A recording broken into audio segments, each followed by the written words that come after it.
Good morning, good afternoon, and good evening, everybody, and welcome back to Rush Racing League. It is time for week 2 here of this fantastic series, and this time, Div1 heads to the desert of Bahrain.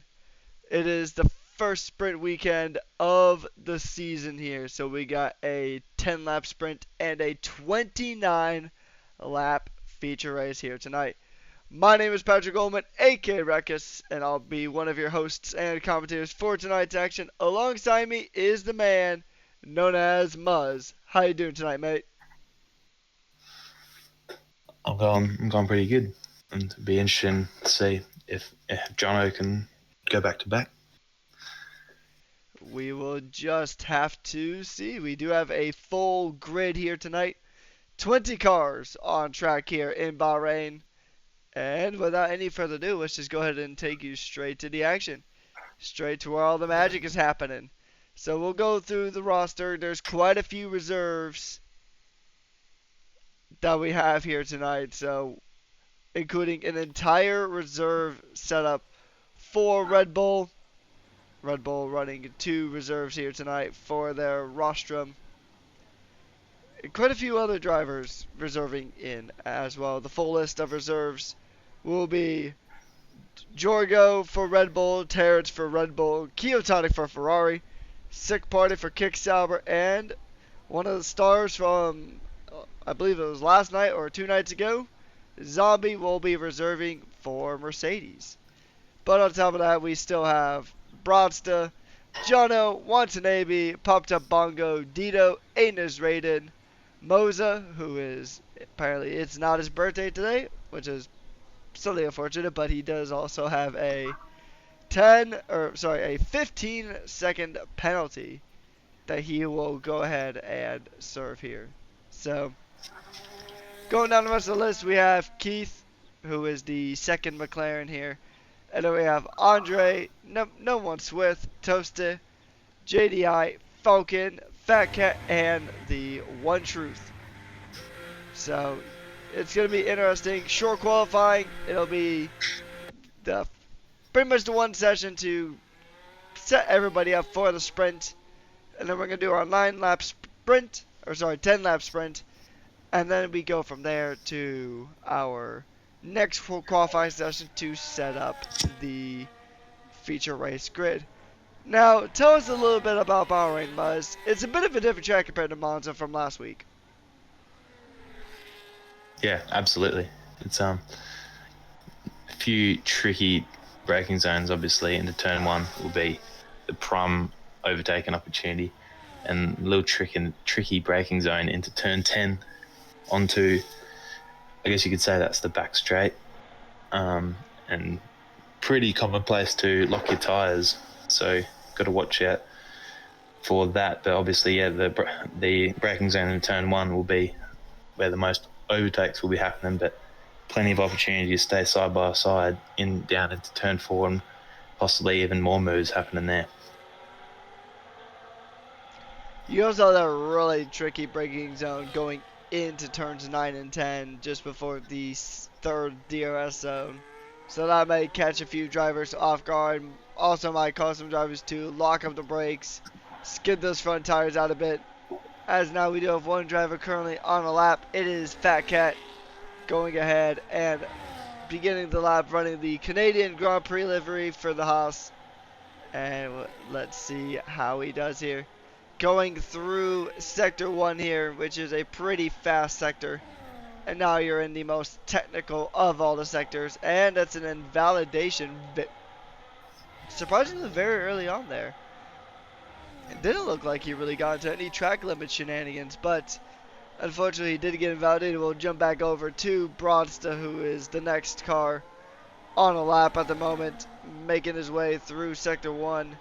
28.3 is going to be the sector time that Brodsta gets in his Aston Martin, looking to bring in some serious points for the reigning overall champions, as he is going to go ahead and make his way into turns 9 and 10, a really tricky braking zone, and he got invalidated as well. So track limits clearly not playing nice here tonight, Muzz. Yeah, absolutely not. And and that was just like what I was saying before. He locked his tyres in a turn 10 there, and that just sent him a little bit wide on the entry, and must have been all four wheels off the track, and that's why he invalidated. And Fatcat, at the end of that little S's section there, it can be hard because you want to really carry as much speed, and that can take you a little bit wide. And I think that's what happened to him. Just before the braking zone, he sent his car a bit wide and must have been completely off the track. Yeah, track limits will get you if you're not careful. Do you have Terrence on your list so you can invite him back? Because he did get disconnected from our session here. As Yep, we ride on board with Pop Top Bongo, as he's going to continue on with his lap. We'll see. Swift gets the first time on the session, a 28.7, and then Toasted just a few tenths behind. And now Andre with a 28.5 is going to be the time to beat at the moment. Popped up Bongo now with a 28.504 is the fastest driver on the timing table as it sits right now. We're going to hop on board with one of the reserves. It is going to be Jorgo making his way. We'll see where Jorgo goes. Coming across the line. Up into P2. About 6.5 tenths, a little over 6.5 tenths off of JDI's time. JDI set a rapid time there with a 127.6. That is a rapid time in that kick Sauber. Very nice stuff, everyone. We'll see how some of these drivers manage to make through. Zombie is currently going through. One of the drivers who had a pretty good run last night. Doing good in our reserve program with both Monza and Bahrain. So he's got some good practice coming into tonight. Goes into P6, just under 9 tenths back from the pole position. From one reserve to another, we're going to hop on board with Keotonic. As Keotonic is going to go ahead and begin his lap in Ferrari. His first laps for the Scuderia here tonight. And we will see if he can go ahead and bring some very valuable points to the reigning Div1 Constructors Champions.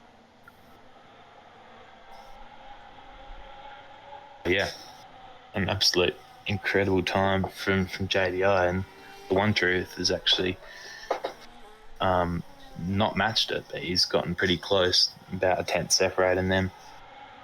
It looks like there's quite a few drivers in the 128s right now, so it's really close. So even gaining like a tenth might put you up like 1 or 2 spots. So it'll be important for those middle tier drivers to get as much time out of their lap as possible. Yeah, especially because we have so many reserves here tonight. An interesting thing to note about the point standings coming into this week is that Ferrari and Mercedes are tied for the Constructors' Championships here in Div 1. So we do have some interesting battles. Both teams are on 27 points with Kick Sauber on 20 and P3. So it's still early times in the season.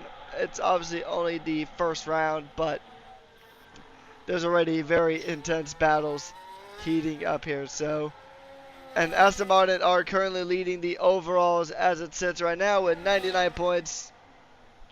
Hosto having a really, really strong start in P2 with only 9 points back. We're 90 points tied with Williams.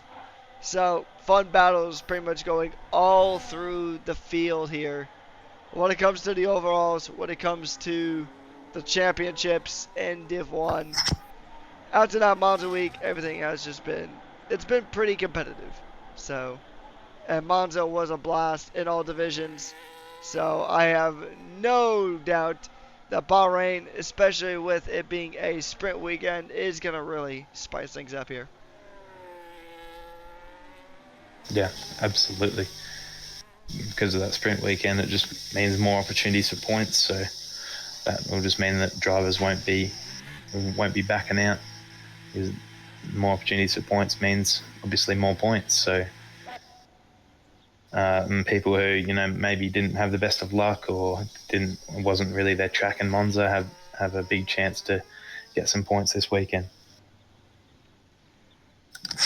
Yeah, I would definitely say that Monza really isn't one of my strong tracks, but I do love me some Bahrain. So I mean that exact situation would definitely play out if I was racing here. Although granted, I would not be Div1 by any stretch of the imagination, but case in point, still, uh, some drivers just do like a change of scenery. Some drivers like the Italian fanfare, the home of the Tifosi. Other drivers like a little bit of that cool desert air in the middle or towards the end of January. And then we head to Suzuka next. So 3 very unique tracks, pretty much all back to back to back. One of the nice things about the Rush Racing League's schedule is that we do have some very good variety in tracks. You got a high speed track like Monza, and then a mixed track, a wide mixed track like Bahrain, and then a very narrow technical circuit like Suzuka. Pretty much all back to back to back to back. So you really get a bunch of different flavors. It's like an ice cream parlor. Lots of different flavors. Pick your favorite. Yeah, exactly. And because of all that difference, it's hard to see consistency from some drivers, and then that'll really show who the contenders are for the championship, because if they're able to keep that consistency through those 3 very different tracks, then they'll be able to not only help their confidence, but it will help them get an early championship advantage.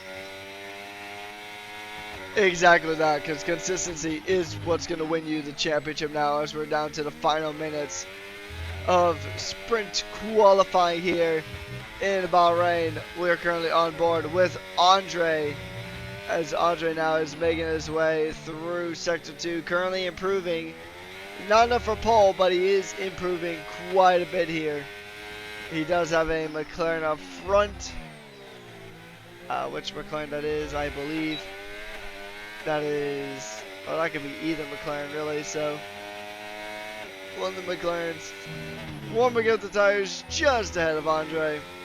We'll get through with no issue, but I wonder if that dirty air from the weaving trying to get the tires warmed up might have caught Andre a little bit. Doesn't seem like it. He's still almost 7/10 of a second up, so he is going to improve quite a bit, potentially to the top 3, top 4. I don't really see anything above that. Maybe top 5, probably. He's going to go to come across the line. We'll see where he goes. Andre will actually just send it straight to provisional pole with a 1:27.6 being the time to beat. Now we're going to go on board with the reigning and current championship leader as JDI restakes his claim.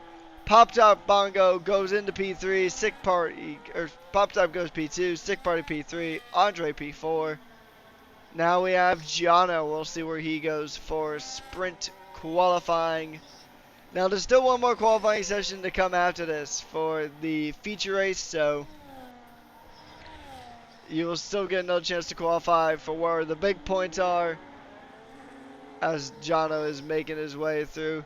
Broadster topping the times at a 1:26.9. That is rapid stuff there from Broadster. As now Jonno is going to go ahead and tuck in right behind the V-carb. Come across the line. Where's he going to be? It's provisional pole position for Jonno. It is a 1:26. And he will sit on top of the timetables. And now everybody else is just coming through the line and finishing up their lap times. And that is going to be qualifying just about done to dusted. We're waiting on 2 drivers. Waiting on Keith and waiting on JDI as they are making their way through. And now it looks like Keith has moved himself up into P8. And JDI is about to round the final corner. But he's got a lot of batteries, so this is definitely not an improvement from the Kick Sauber. Jonno on pole position for the sprint, looking to extend that championship lead. Yeah, an absolute statement lap there from Jonno. It looked like JDI, looked like Broadster, looked like a few people were going to hold on to their provisional pole, and then Jonno comes out of, it seemed like nowhere, and basically gaps everyone by basically 3/10. Indeed. So on your screen right now is the sprint lineup, our sprint grid here for 10 laps of fast, full-on, pedal to the metal action here in the deserts of Bahrain, in the Kingdom of Bahrain, at the Sakir International Circuit. It'll be interesting to see how this goes, because turn 1 is very sharp.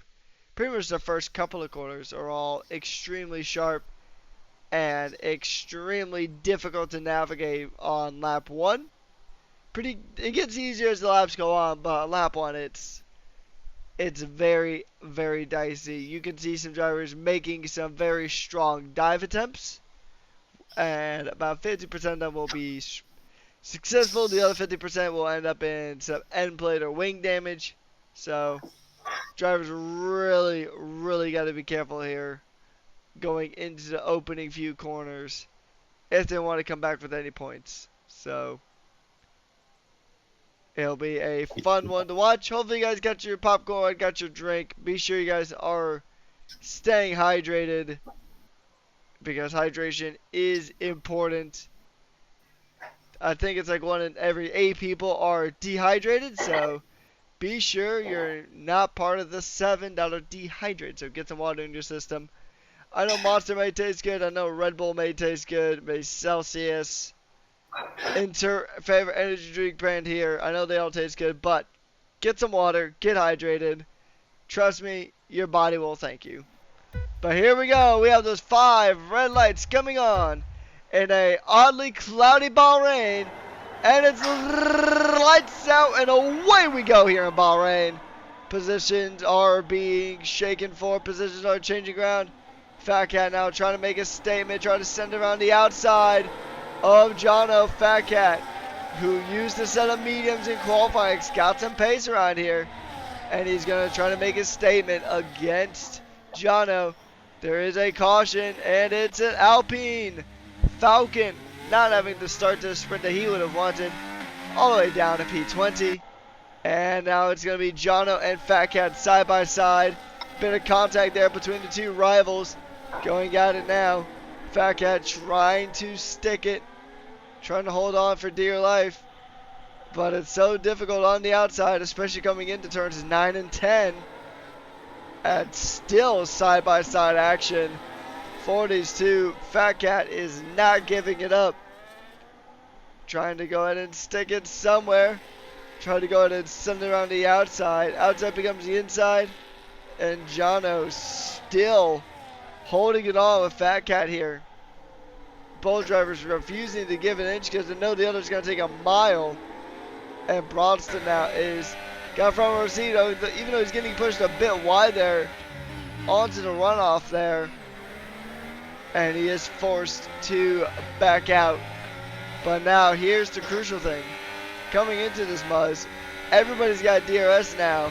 So if I'm not taking DRS on onwards, some drivers are definitely going to look to make a pounce. Yeah, absolutely. Jonno's got a lot of work to do if he wants to try and win this sprint. He's got a lot of drivers that are looking like they're going to be pretty racy.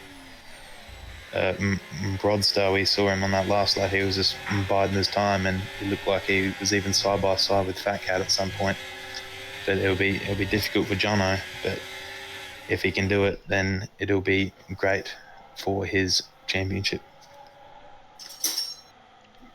Yeah, it will be. I mean, he's going to need every point he's going to get, because it's a very competitive field here in Div1 this season, and he's going to need every bit of power and every bit of consistency that he can muster here to really lock it in and try to lock in another championship for himself and for Ferrari, and maybe trying to get Ferrari that elusive overall championship that they've been fighting for quite a while now. So Jonno gonna try to fight it here. He's got Fatcat still trying to chase him down here. The sprint is still pretty well compact with the exception of Falcon. We got JDI who was trying to shake for a move onto Keith in the McLaren P4. And he's going to go ahead and give it a go. Jonno does set the fastest lap, and now that fast lap is going to change hands quite a bit. A lot of drivers trying to go onto the esports line here. Trying to make something happen. Dito trying to go into sticking around. Trying to make a move onto JDI, and it looks like he might get him, but we'll see how the DRS works, and it is going to work in the favor of both the Sauber and the Williams. So Williams currently tied for P2 in the overalls, and they are going to go to fight with everything they got to try to make that tied for P2 a definite P2. That was a yellow flag there. Briefly, that was Andre. Must have either had a bit of contact or a bit of a spin on the exit of turn 4, the entry of turn 5. But yeah, it looked like Dito, Aiden, and JDI looked like they were 3 wide in the middle of a corner. So a lot of battling happening. Basically, everyone in this DRS train behind Jonno, but a lot of potential overtakes and a lot of overtakes happening already. Yeah, I mean, Bahrain is such a fun track for the fact that it's a wide circuit.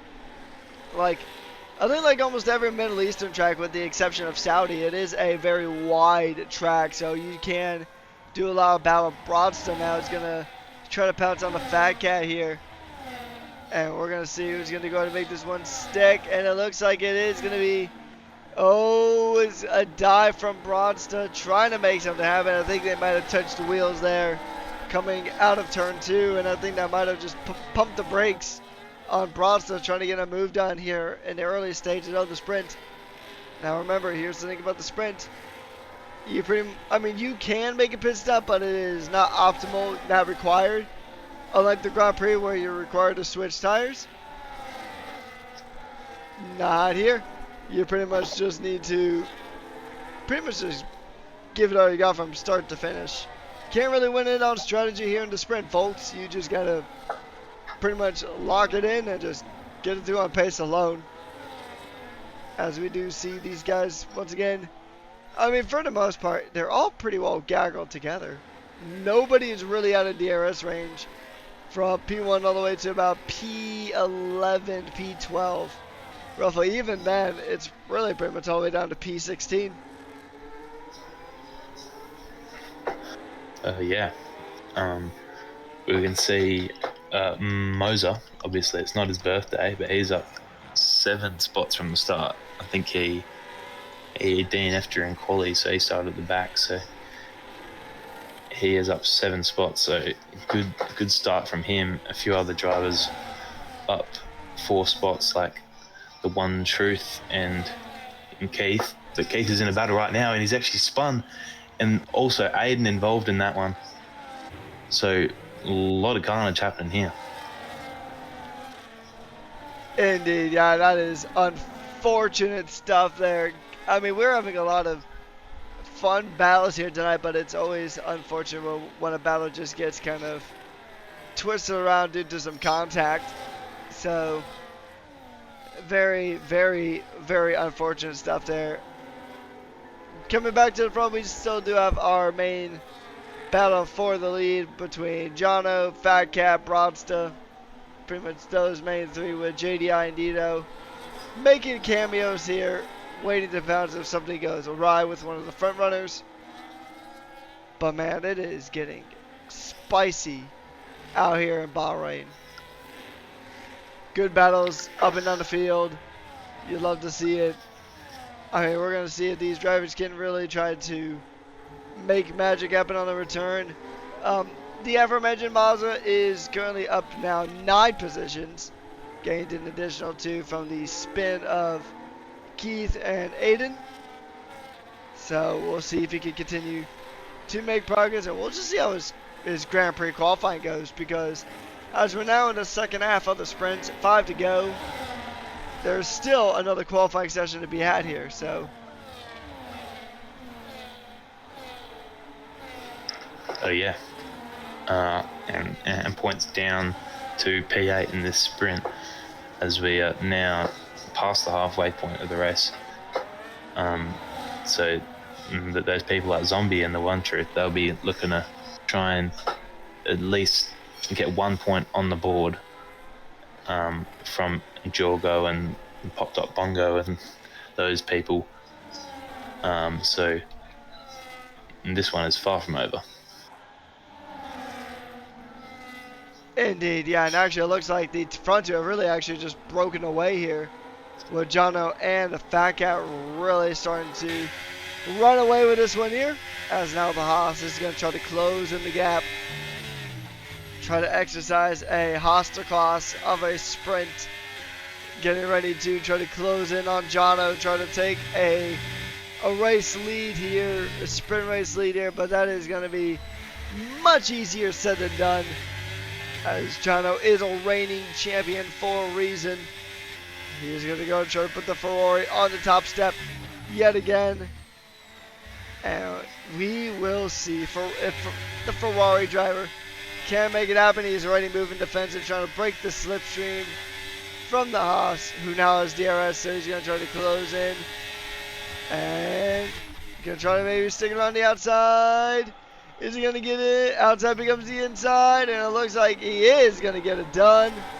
Nicely done there, but the Ferrari. Oh, Ferrari's not going to get the DRS from that, so a bit of an advantage there for Fatcat on lap 7 out of 10 of the sprint. And it's a few points there now, but those points add up over the course of a season. Yeah, absolutely. And just as we saw that fight as well, I think it was JDI and Dido, and those two are going side by side as well. So it looks like not only is there battles at the front, but there's battles a bit further down in the midfield and even further down than that in the not necessarily the back markers, but the people a bit further back, whether it be from mistakes or crashes or whatever it be, but there's moves going on everywhere. Yeah, it really doesn't matter where you look on track. There's going to be some kind of fight going on here. Zombie now trying to make a move onto Mazda here, trying to bring it back down to 8 positions, gain 7-9. But Mazda's having a pretty good weekend, at least a good start to the weekend here. As now Zombie, a bit of connectivity shenanigans playing for Mazda here. So if it's too much, he might actually get black flagged. So hopefully that's not the case. I think we did have to black flag somebody last week, but that connectivity is a bit of a tough one. Mazda back through in P11. And Zombie gets a track limit violation. Aiden is out. He has retired from the sprint. He has pulled it into the pits. And he has called it quits. Unfortunate see there. Hopefully we'll get a better chance at the feature. But, I mean, it's all difficult here in Formula 1, to say the least. It's either going to be a fantastic or a rough one. Almost hardly any in between. Yeah, exactly. You got to take advantage of it, every opportunity you have, and sometimes it turns out to be in the wall, or you put it on the podium, or you put it in P1. But you know, anything can happen, like you were saying, and obviously it's not happening for him. Yeah, and I mean, sometimes you can take a lesson from a sprint. You can retire from the sprint, take a few extra minutes to catch your breath, kind of debrief with your engineer a bit about what went wrong, and then you could just kind of reset for the feature, really. So the feature is where the big points are at. That's what everybody's really trying to go for. But of course, you want to try to pretty much any chance you can grab points. You want to grab points, so you got to really try to stick it out, try to get things rolling here, as we're now in the penultimate lap of the sprint race here in Bahrain. Fatcat leading from Jonno and Broadsta, who have now pretty much broken away from Broadsta. About 2.5 seconds or so. 2.5 seconds now. And now we're heading into Sector 2. Should be a spicy one. But the question is, can you keep up this level of consistency into the next qualifying session? And then into the Grand Prix? The feature race that where all the big points are at. Yeah, exactly. That's the important question, because you can go off and you can celebrate that you got to win, but it's not over yet. There's still so many more points that you can possibly score. Obviously, there is points on the line here, but the big points is not for this race, which is I think what Aiden was thinking. He's going to try and go for the big points in the feature race.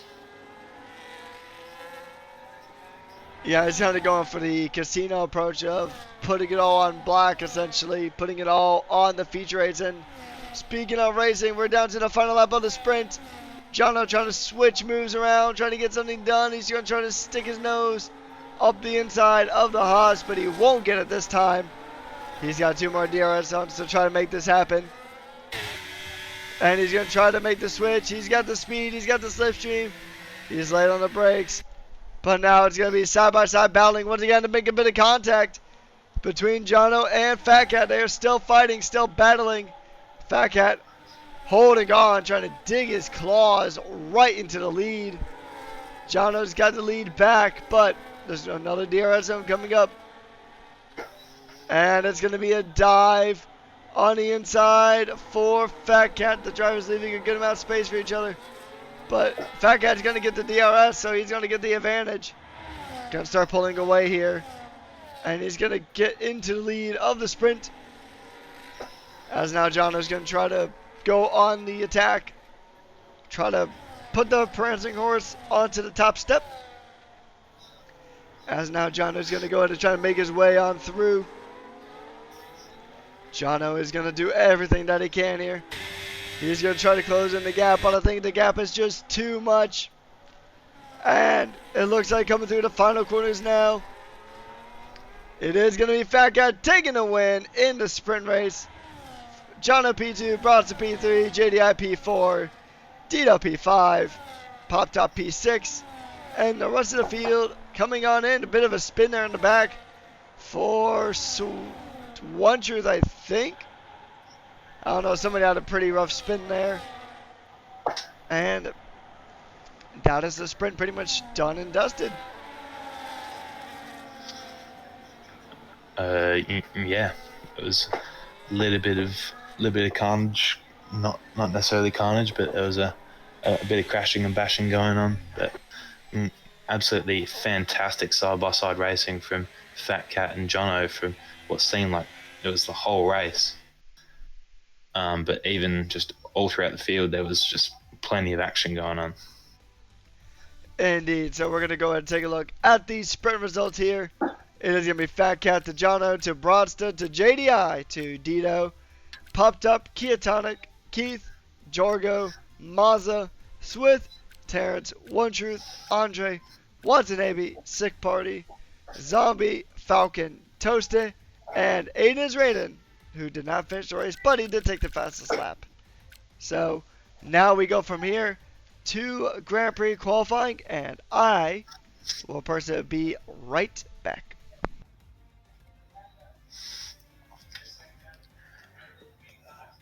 Yeah, there was you can see there obviously good composure from Fatcat. He's under pressure, and Jonno looked pretty flawless from that race, and then Fatcat just held it together, stayed in his DRS the whole race, and then made the move when he needed to, and kept the position. But fantastic consistency throughout that sprint race from both Fatcat and Jonno. And if I had to say, it's not going to be over for the sprint, not the sprint, the regular race, the feature race, I wouldn't be surprised if it's Jonno and Fatcat up the top again.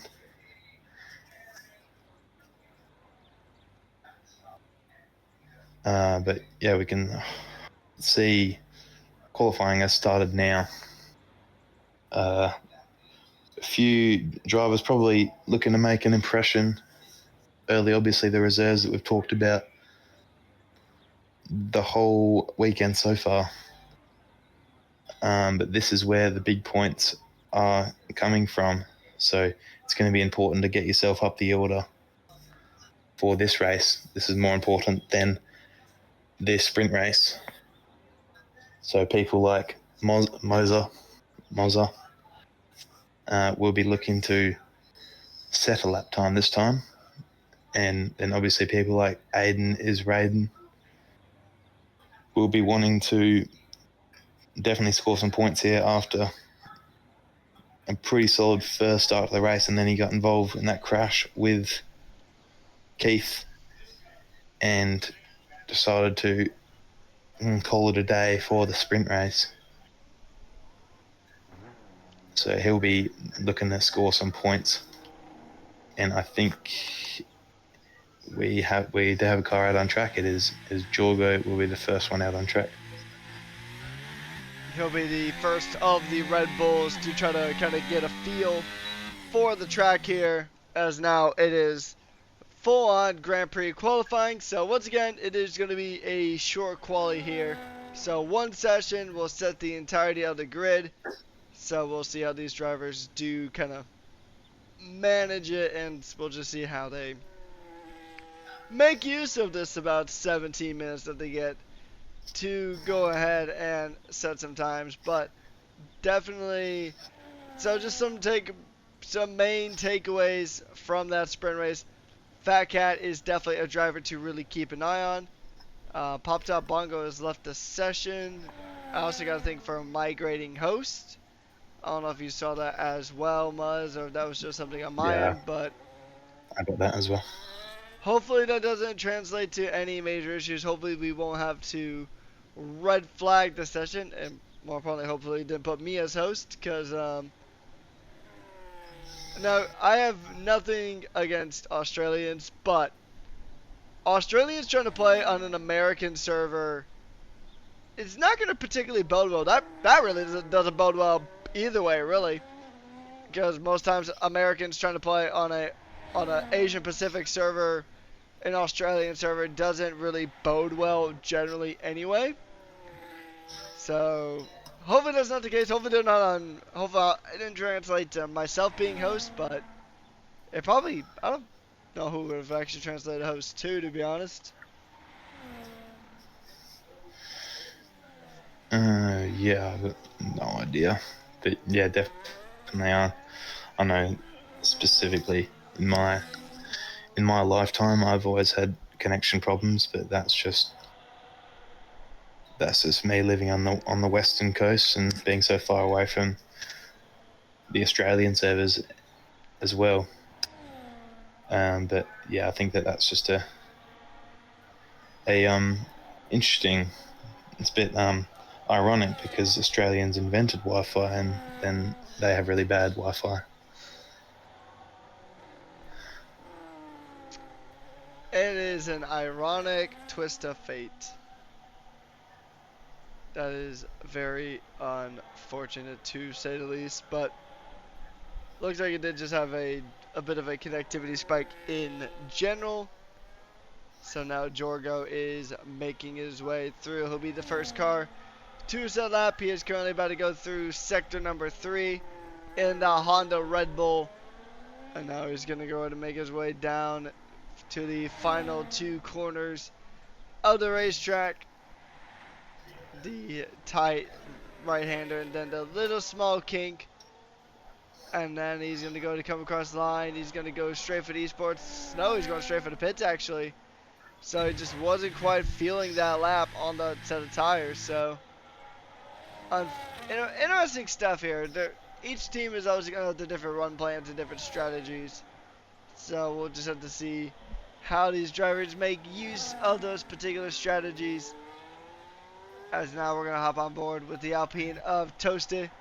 who is going to go ahead and try to get this next session or this next time done, as Keotonic will need another invite because he has been disconnected, I think, for the second time. Toaster will set the fastest lap time of the session with a 1:28.1. Good time as a banker, but we do know that these times can get into the 1:26s. So that's going to be the aim. But that's going to take a while for the track to kind of get more rubbered in. Drivers to kind of get more comfortable, get more dialed into how the track surface is here at this time of night for Bahrain. And overall, it'll just take a lot of preparation and exploration to get to that point. Andre about a tenth and a half off. Falcon about 3/10 off. As those cars coming across the line now, we'll see how Terrence does. One of two reserves for Red Bull here tonight. He's only got a couple more corners to go. Purple sector 2 though, so that's looking promising at the least, as he gets up to 300 kilometers an hour. And he's going to go ahead and fire it up and make his way down the straight. And he will jump into provisional pole with a 1:27.9 to go ahead and kick things off here. A 1:27.9 for the Red Bull Reserve. As now we go to Zombie for the rest of his lap. So, any bold predictions coming from you, Muzz, when it comes to qualifying? Because I think my bold prediction at pole position will not go to Jonno or Fatcat, but somebody entirely different.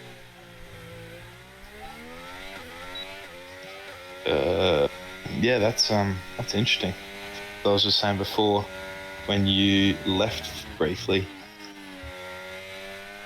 We have a red flag.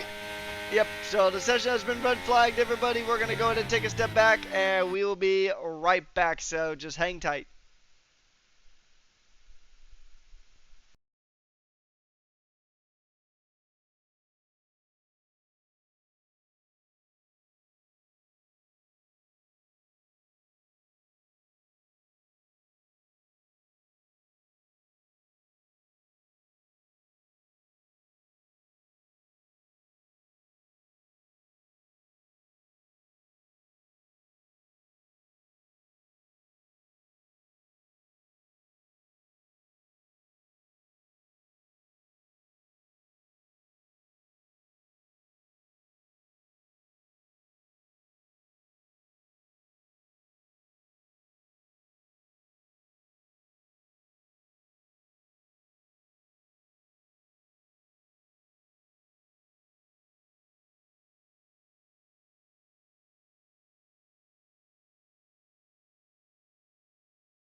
Alrighty, ladies and gentlemen, we are back and ready to go. Thank you for your patience as we got a rehost set up, done, and dusted, and now we are back. We're going to pretty much kick off right where we started.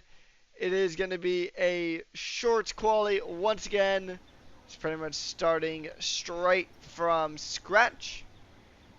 And then it is still going to be 29 laps here around the Bahrain International Circuit. It is myself, Patrick Coleman, aka Rekas, alongside Muzz here tonight.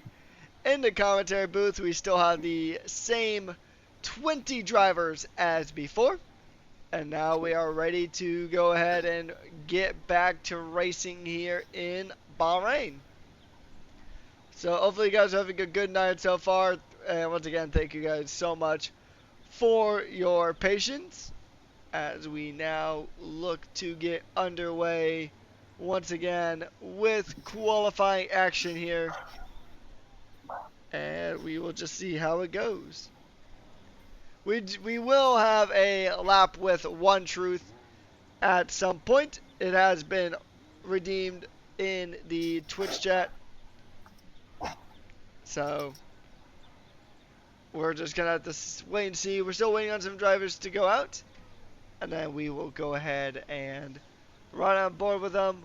One truth will get the first full onboard lap of the session whenever he comes out. So that is something that we will honor that request that was made. It was made, unfortunately, right at the time where the lobby got red flagged. But I mean, it gives everybody kind of a chance for fresh start, fresh tires for everyone. Yeah. They won't have the sprint used tires in the pool, so pretty much brand new fresh tires for the entire field, really. So, Muzz, do you think anyone is gonna really step it up from one session to the other, or do we think it's gonna be kind of similar results? I'm thinking it would probably be kind of similar. Mozza, and we now have confirmation it is actually Mozza. It is now not it's not his birthday, which may mean that it is his birthday now. But he is now Mozza, and he did not set a lap time in sprint quali, so we'll see where he will rank in there. But I was saying before the red flag that I think it'll probably be Jonno and Fatcat up there again. I think Bronson's actually got a really good opportunity of making it to pole position. That's not to say that Fatcat and Jonno will be far off. They'll definitely be pretty much right there. But I do think it might be a little bit different up at the front. So, but it's just a prediction. It's just a theory. A race theory. Actually, wait, that's probably not a correct phrase to say. A sim race theory. There we go. I feel like that's a bit more, less likely to be looked into by Twitch. But we're going to see how this one plays out. Toastin now trying to go ahead and make his first lap in the Alpine. Trying to go ahead and set a good benchmark lap time, as One Truth is currently on an outlap. Currently, let's see where he is on track, actually. Just going through the S's. Yep. So we'll pop on board for an onboard lap with him. Once once Toasted gets done with his lap. So now it's going to be Toasted setting purple sectors, setting the first time lap of the session. And actually what I'll do is I will let you take the onboard lap with One Truth once he gets going. And then we have Toasted come across the line now, coming in P1, a 128.151. And now we shift over to the One Truth for his one onboard lap. Over to you. Yeah, he's already started pushing and heading to the final corner now to start his lap. Important to get the throttle down as early as possible so that you don't lose any time on the straight. He's got DRS open. picking his braking zone. Look nice and tidy there on the brakes, nice and tidy there on the steering. Through the fast turn 2 and turn 3 up the slight incline into turn 4 now.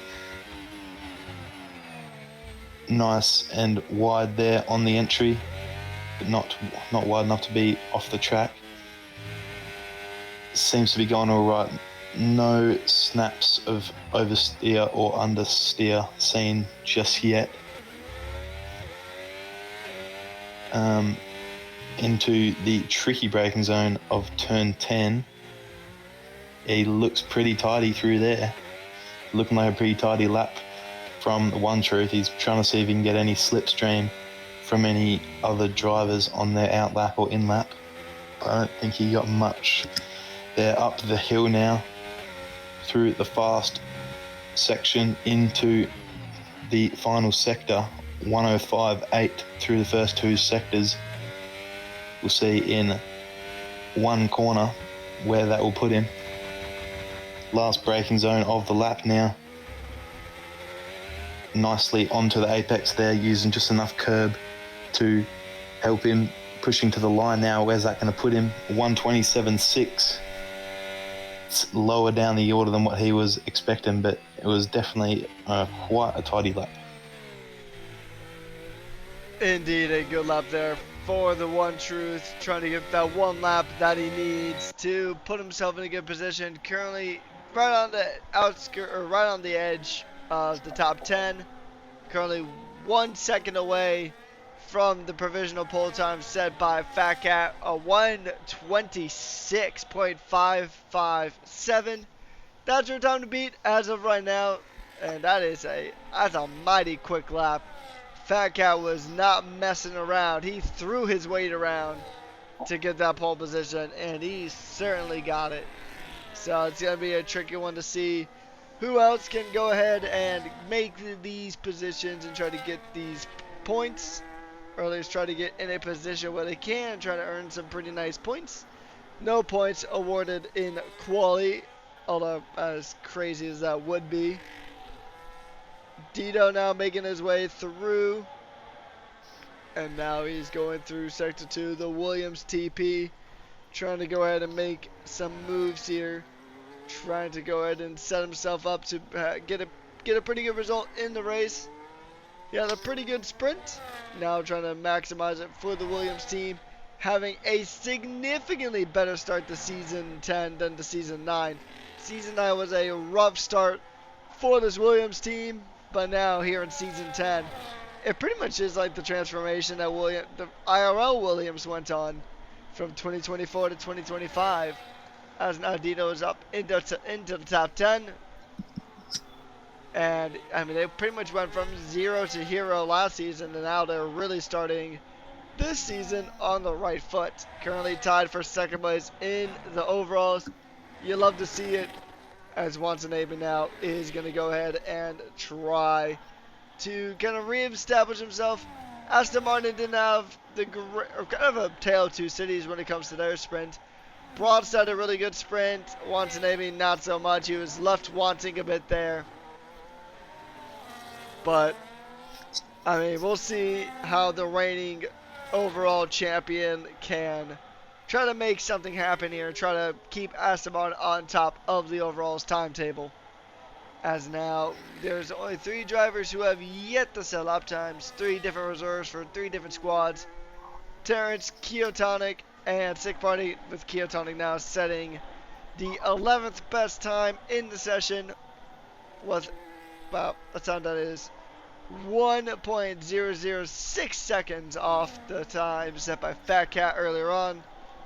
Terrence now is making his way through a pretty clear track ahead, and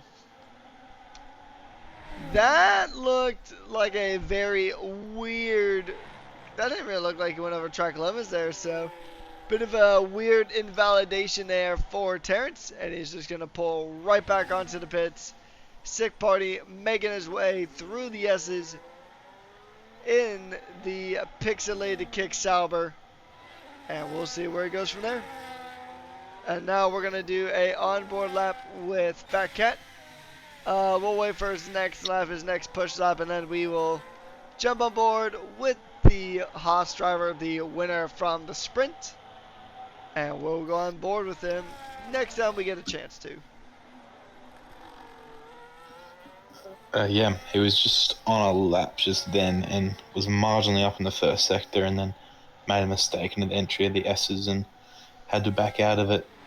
But I think the only two drivers realistically on the back foot is Moser and Aiden Raiden for different reasons. Obviously, Moser, he had a good sprint, but because of his DNF in the sprint quali, he couldn't really make much happen, so he'll be looking to get up there. And Aiden Raiden, because he obviously had the DNF in the sprint, looking like I have a pretty good first half of the sprint, and then it just went all down the drain once he got involved in that incident with Keith.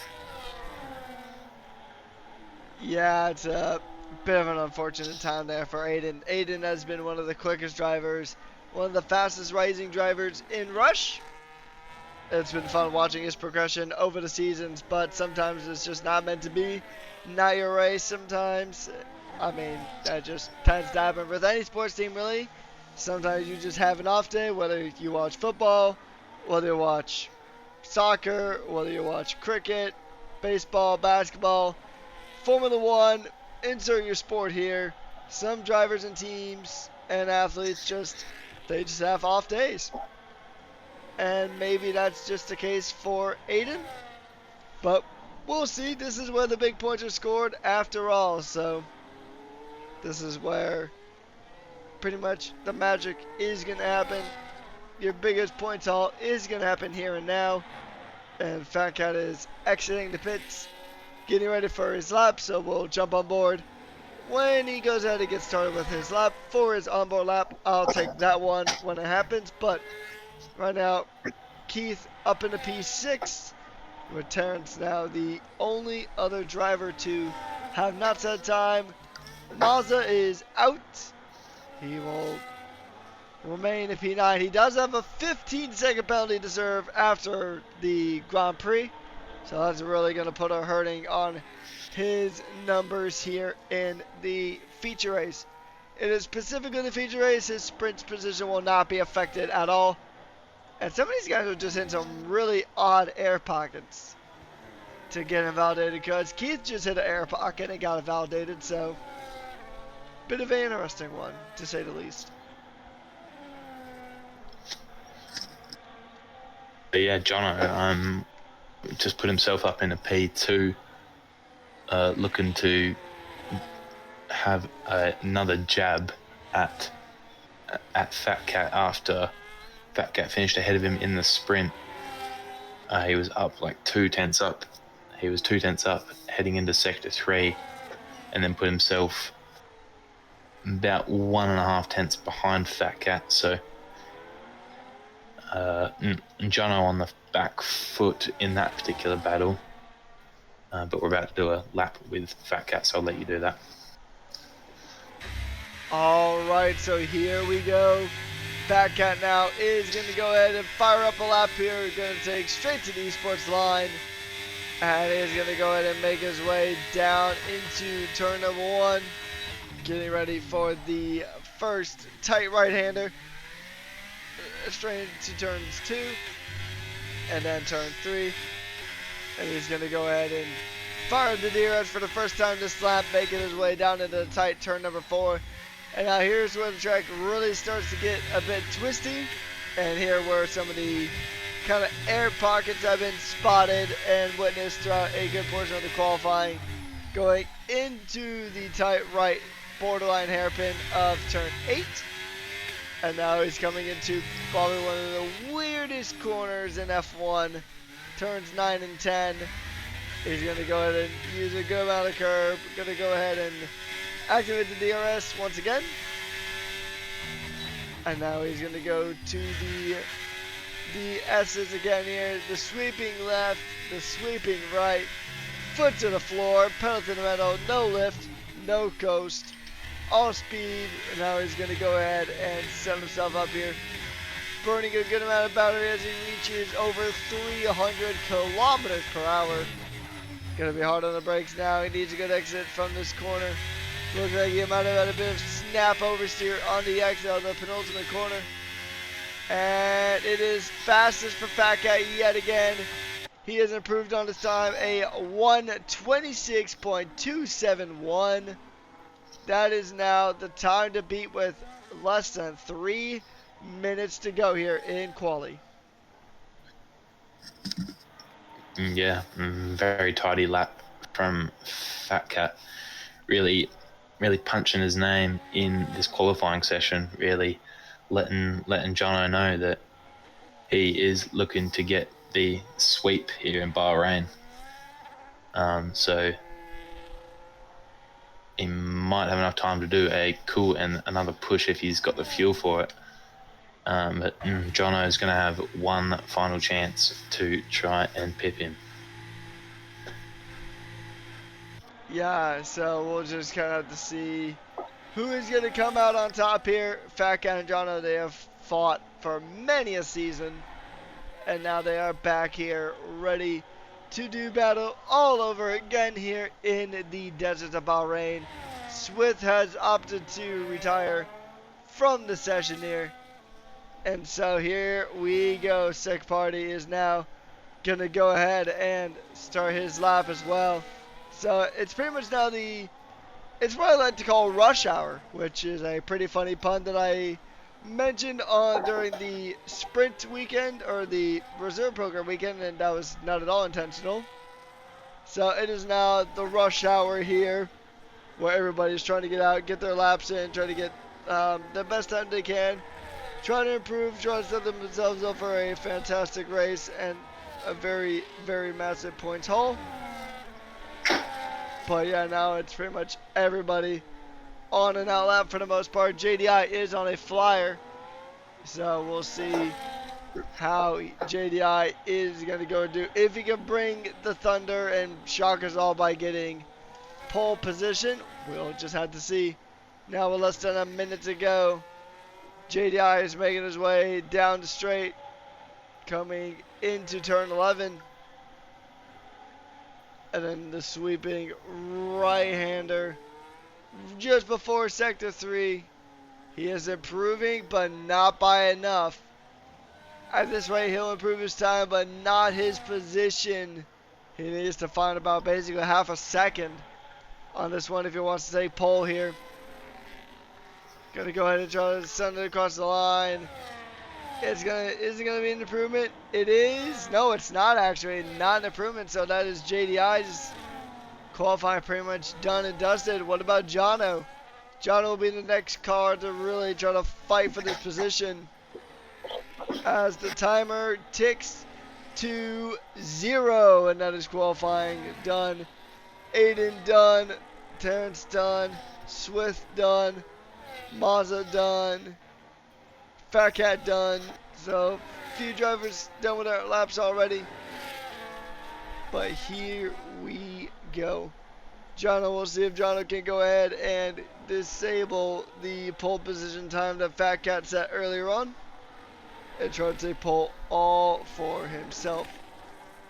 He's making his way through sector 2 and onto sector 3 just about. And there he goes. He's improving, but once again, just not by enough. He needs to find an extra like 4/10 here in this sector here. In sector 3 to get this across the line and into pole.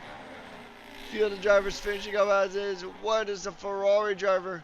The reigning and championship leader. Where's he going to go?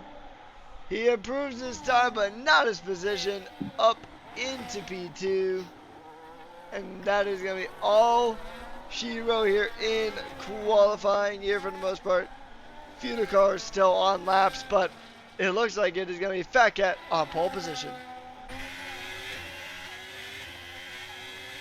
Yeah, absolute statement lap from Fatcat, and he said it with enough time for Jonno to put his foot in the door.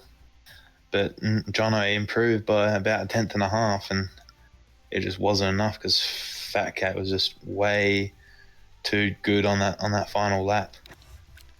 So has the upper foot on Jonno for the sprint, obviously, and looking like he's got the upper hand for the feature race as well. So where can Jonno find time to beat him? That's the thing, though, is qualifying is all about getting to that one perfect lap, but then for the feature, for the Grand Prix, you got to nail that consistency for what is going to be 29 laps of this race. So it's going to be a difficult one for these drivers. Should be about a 2-stop, I would say. 1 stop would be ideal, but I mean, there is a substantial amount of tire wear compared to Monza. So I'm predicting a 2-stop here.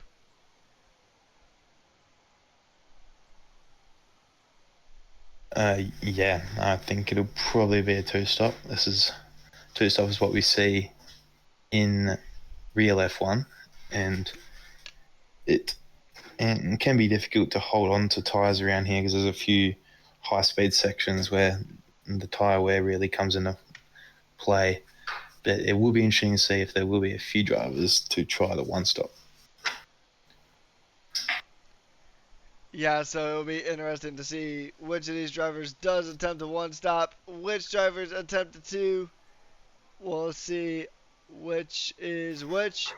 Who's going to fall in which category? But here we go. We got this 5 red lights coming on the gantry. And it is lights out and away we go here in Bahrain. Drivers already jockeying for position coming down into turn 1. A yellow flag already. Oh, and there's a big crash. A big crash. And that's a reset the track. How that didn't bring out a safety car, I do not know. Brodsta's out. Oh, disqualified. For being parked in a dangerous location. Yeah, that's interesting one to say the least. That is definitely going to be looked into by the stewards. I think it was those same 3 that were involved in an incident earlier on. So Brodsta is out, and Aiden's got damage, and Keith has got damage as well, I think, on his McLaren. But man, things are off to a dramatic start here in Bahrain. It looks like Jorgo might also have some damage.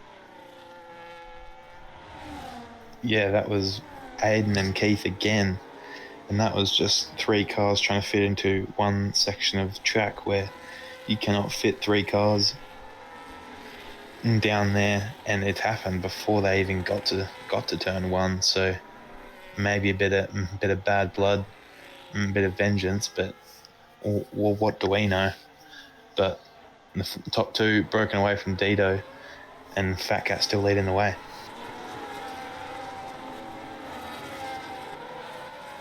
Yeah, I mean, it's always difficult because turn 1, it's honestly sketchy going too wide going into turn 1, let alone 3. So you try to put 3 into a spot that even 2 cars are kind of sketchy going through, then you're pretty much asking for some kind of drama like that to happen, some kind of collision between those guys. So it is unfortunate, but it is part of racing. The stewards will have a look into the incident, and they will kind of state their opinions and consult the rule book and see who is at fault and who should get the punishment.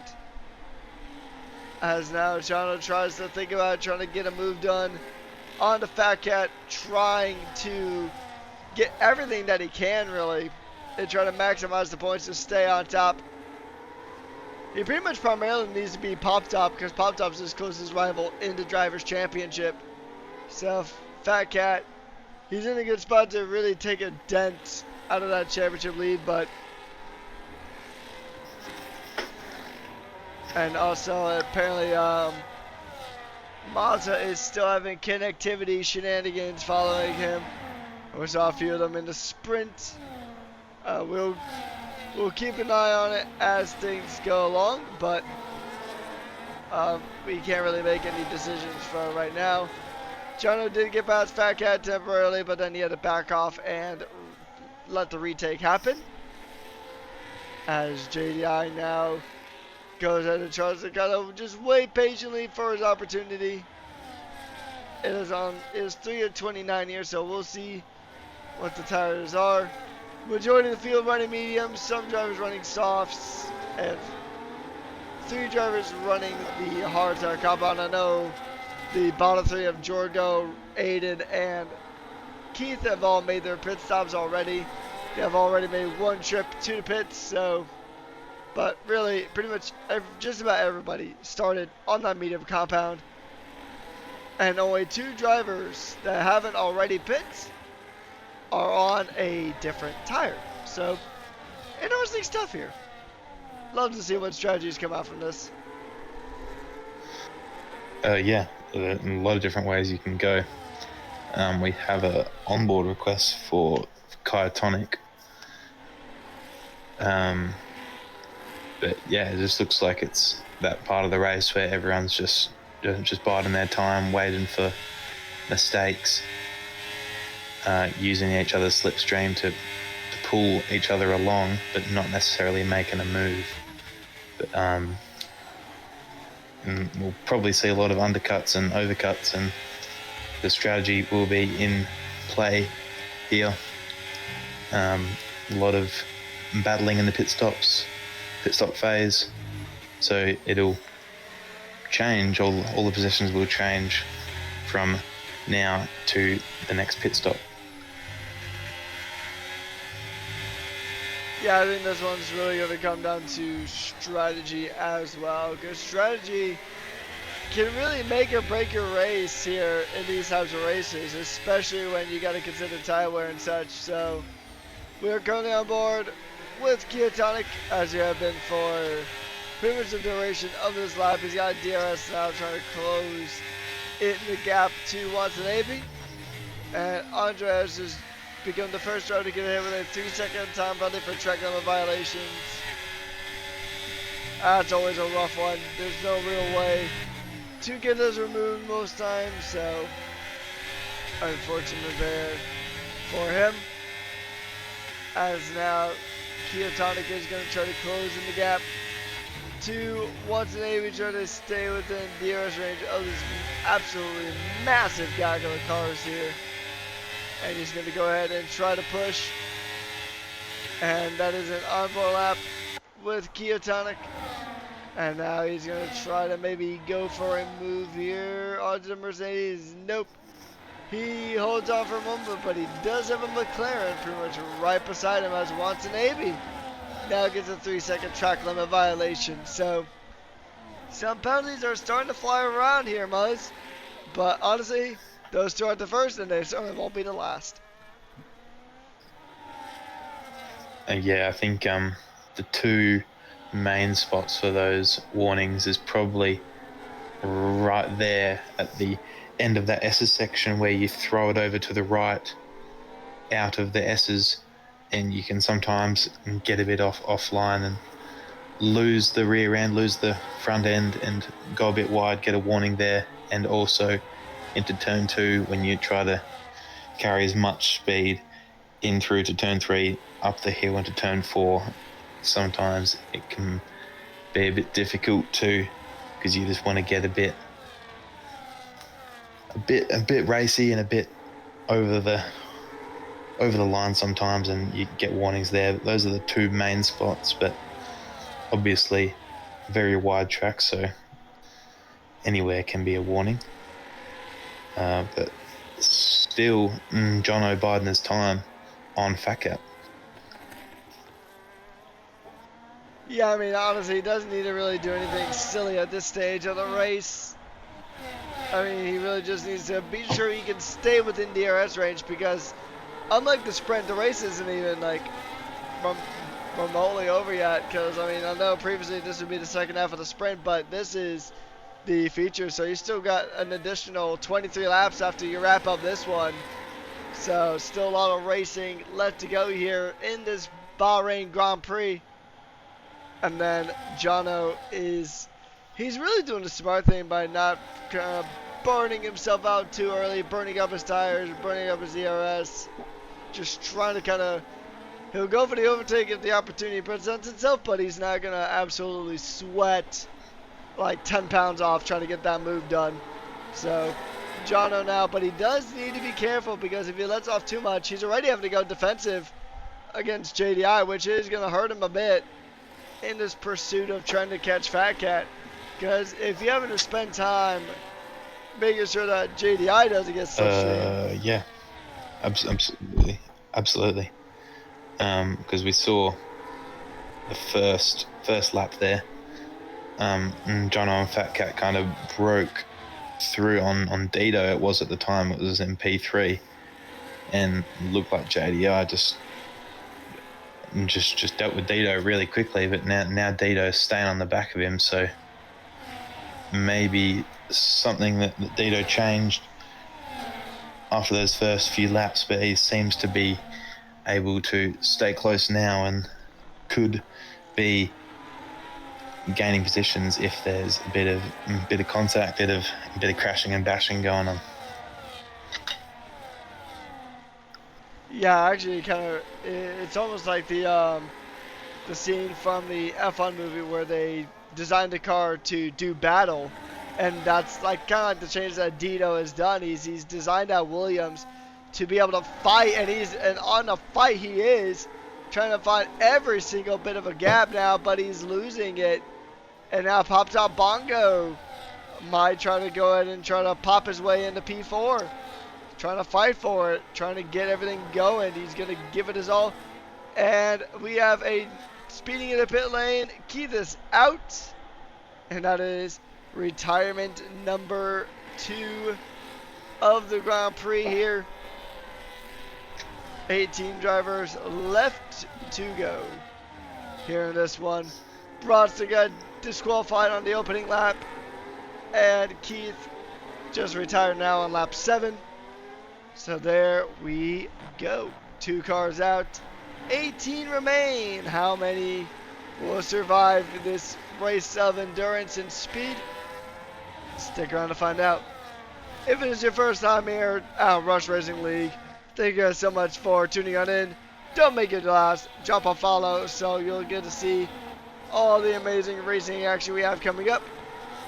We do have NA coming up in a couple of hours. Our NA EU division headed up by Gamehawk, a fantastic commentator.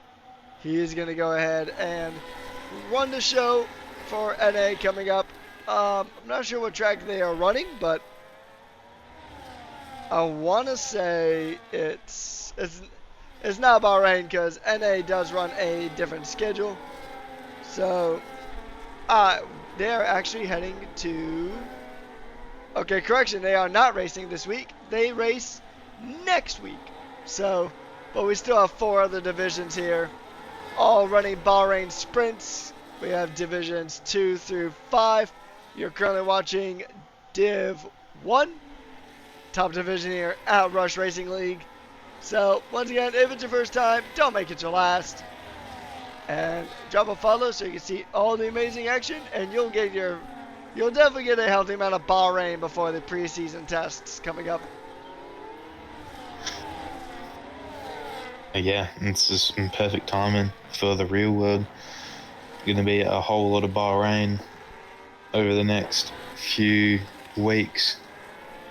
Obviously this week here in Rush, and then in a few weeks' time in the real F1 world, where we get to see Cadillac for the first time. But anyway, back to the race. We were just talking about him, but it looks like Dito might just be starting to fall off the back of the top 3. And JDI definitely getting his eye in there and staying in the fight there with the top 2. Jonno looked like he tried to make a move into turn 4, but he's still holding on and biding his time to try and get a move done probably as soon as he can, but he doesn't want to make it too hard for himself. And got a yellow flag a bit further back. I think that was a McLaren, maybe. I don't really know what happened there, but this race is definitely chilled out. Yeah, that's kind of typically how it goes with these types of races. They kind of chill out towards like the early to middle part of the race, and then things really ramp up right towards the end. So that's kind of the name of the game here. You kind of jockey for a position, you get settled in, and then you just kind of play it by pit stop. So, and speaking of the real life F1, I'm going to ask your opinion as well as the opinion for everybody in chat. So the question is, what is your favorite livery that has been revealed so far for 2026? Ooh, As we have quite a few that's pit tough. stops happening. Or sorry, just Dito. It's just Dito. But I think it's just between Red Bull and Haas for me. Currently, I like what Red Bull has done with their new blue, and Haas, the way they've used the white. Normally, white liveries aren't the best. But the way they've used it in their livery this time is really, really good. But I think I'm gonna go with Red Bull. Yeah, I mean, my top two is definitely also Red Bull and Haas. Honestly, the new Red Bull looks absolutely fantastic. The new blue is really pretty. It's a really shiny blue, and it's actually got a little bit of a pattern in it, which I do appreciate. However, the Haas really integrates the Toyota branding in super duper well. So it is an overall a very good livery. I want to know what you guys think in the Twitch chat. Go ahead and get amongst it. Go ahead and let us know what your favorite livery is of the 2026 season so far, and let us know what your least favorite as well. It'll be fun.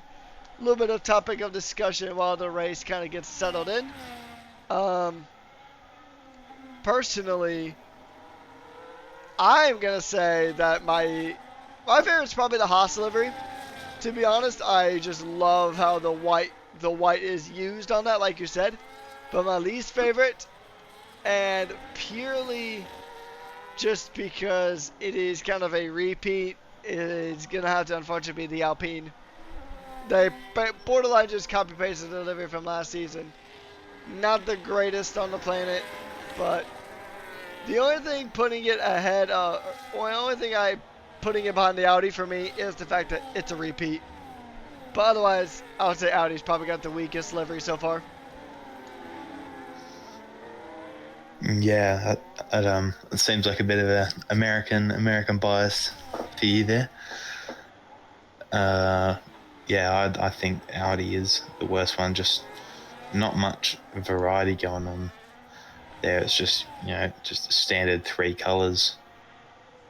They could have done a lot better with the colors. I think there was a lot of potential there, but they just didn't do it very well. Yeah, so funny enough, a lot of people in chat are saying that the Ferrari or actually specifically Keeper, is saying that the Ferrari is the worst of the bunch. I can go either way with the Ferrari. I'm not a huge fan of it, but it's not the worst to me. It's kind of like a slightly downgraded version of the Monza livery from this year, which, convenient enough, current race leader Jonno is actually running said Monza livery. So, I mean, it's always gonna be difficult when you have the bright blue HP logo kind of just spawning in, but I mean, that's just one of the challenges of livery design. You gotta figure out how to kind of make that blue work. As Terrence now just easily gets the dive done on Falcon, as Mosen now has a 3-second time penalty to contend with. Yeah, we're getting close to the middle part of this race, so probably for the drivers that haven't pitted yet, their tyres will start to fall off, so they'll be drifting wide and cutting corners to try and make up for it. So then this is probably the section of the race where we might see more penalties come in. But Jonno, with Fatcat pitting, he is probably going to have to pit soon to stop the undercut from having such a big effect.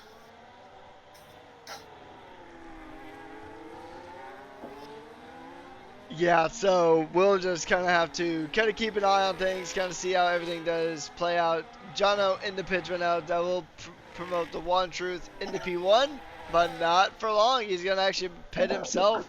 So yeah, now pretty much everybody else, except for Terrence. Terrence is not pitting yet, although he is on a hard tire, so he is going to naturally be able to go on longer than these drivers who are on the mediums.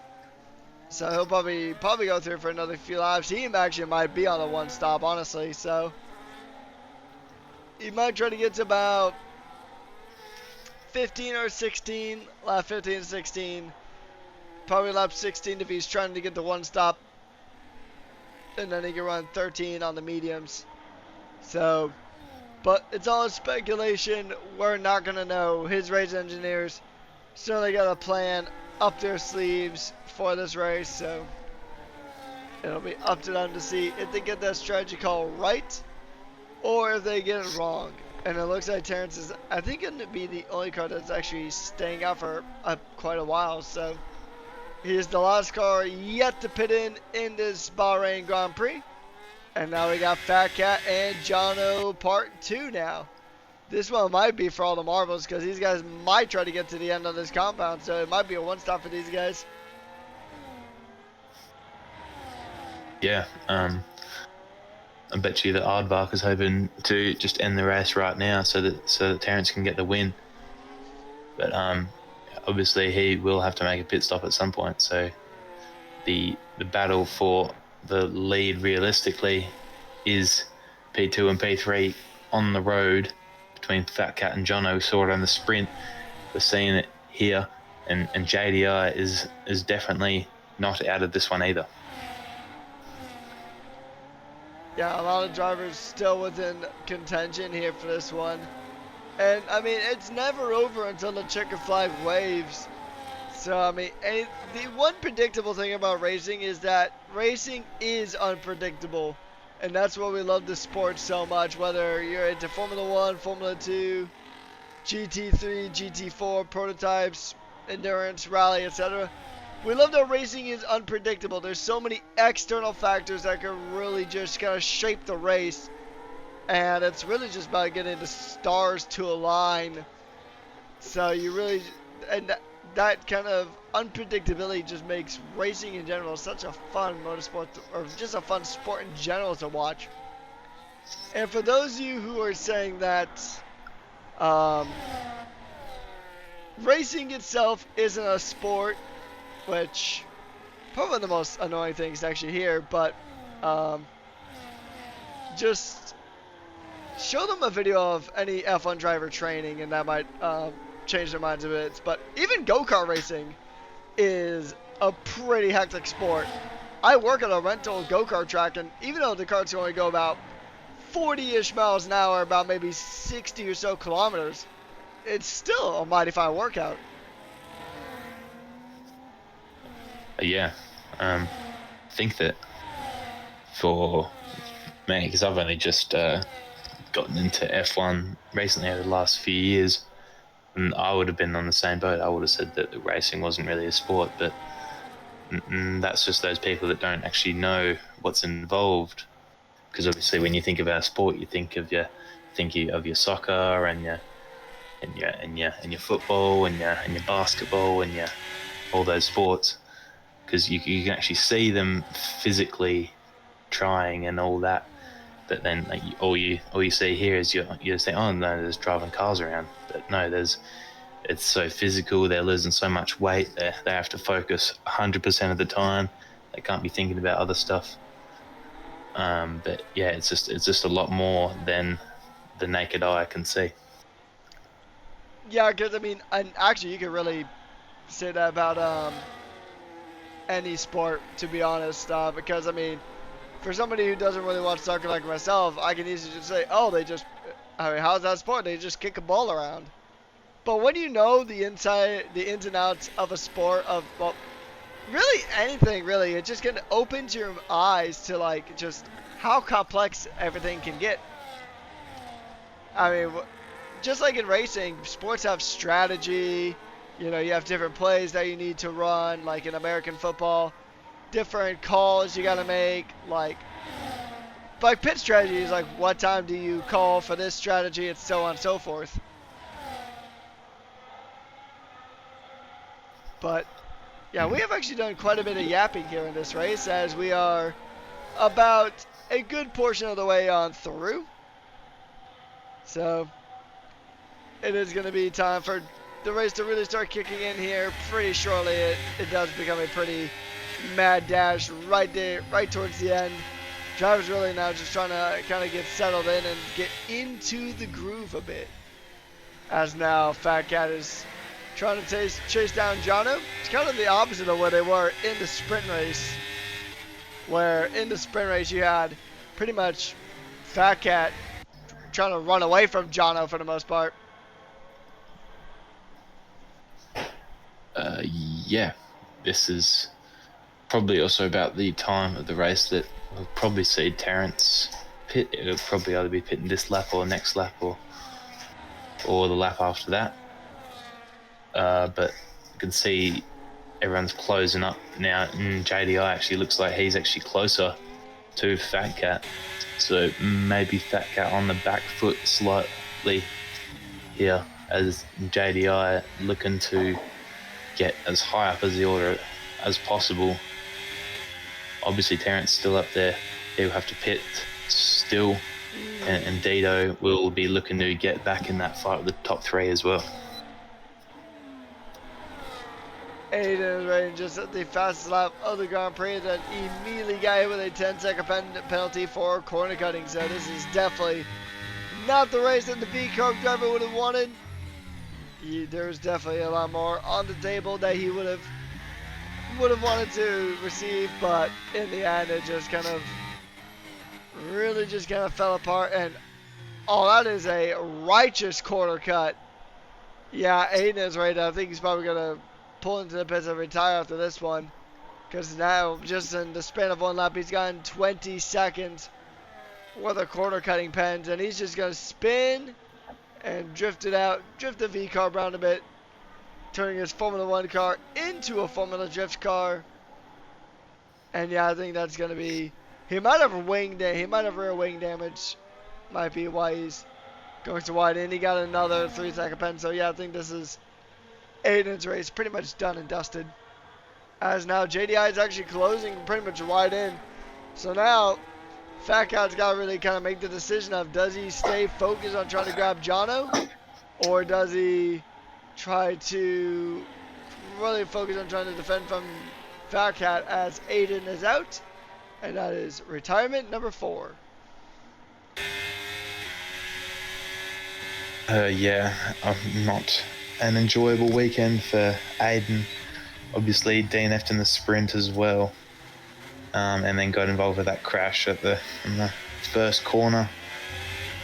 Moser also out now, so I believe that every driver will score points if they finish, that is. As far as I know, you are indeed correct there. So yeah, now pretty much now we're down to the top 15. As long as you finish, you're bringing home at least 1 point. So good incentive to just kind of stick it out to this one. But yeah, kind of a rough race for those guys. Kind of a rough weekend for those guys in general, really. Jorgo, I think, probably had the best of that bunch. Bronsta had it kind of 50-50, because he did pretty good in the sprint and then just kind of got caught up in some of the mayhem in the first lap. And then Keith, Aiden, and Jorgo also all involved in.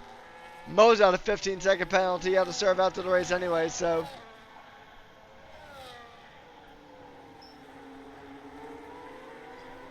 Kind of a rough one with about 12 laps to go here. It's 12 to go. with JDI closing in the gap.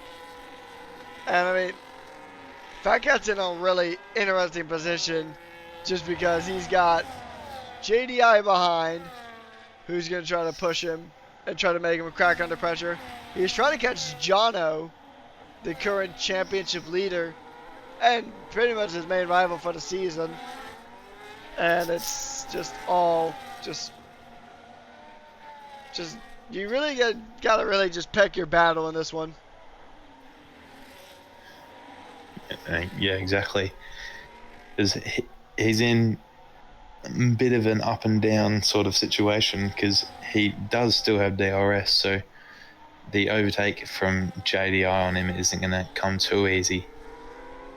But then also, if he does make a mistake, both JDI and Dido will be on him, and he'll also be out of the DRS of Jonno if he makes a mistake, that is.